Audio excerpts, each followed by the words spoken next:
A pleasure to meet y'all at last, and welcome back to Super Foam Flying.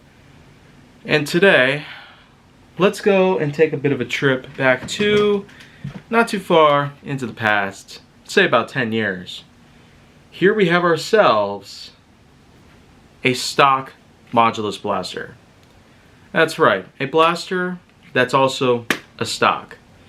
This is certainly not the first case that I've had something like this to review on the channel, or at least mention.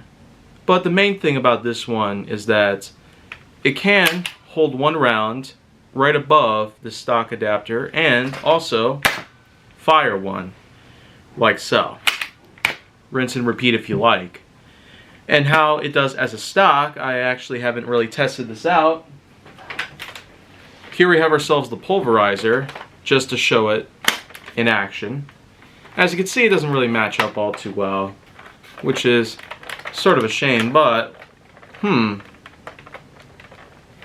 well, this is interesting. First of all, the stock itself kind of wiggles a bit, indicating that it could be loose. In terms of the length, it's actually alright. I don't really know about the wiggling though. It does cause a bit of a squeaking noise in it as well, which probably doesn't seem very pleasant to some people. They might think it's irritating or whatnot, but I do feel that apart from its usage as a stock, this actually does happen to have, well, let's see if I can get this back on here first. It does seem to do alright as a supersized version of a Jolt, in a way. And there are several blasters that I got right now that actually are able to hold one shot and fire one shot.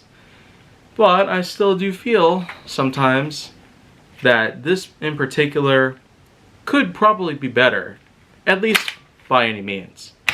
I did in fact give this an original name too when I did Tears of the Clown Modulus Edition. I simply called this one the Slapdash. And that's pretty much just the name I gave it. Nothing more to say about that. And I feel like that is about enough to cover it. It does have a pretty decent color scheme on it as well. Quite simple for a Modulus series blaster. Yet as a basis for a stock attachment that also doubles as a blaster. This would not be the first time that Hasbro would implement this idea to combine both of these things together into one.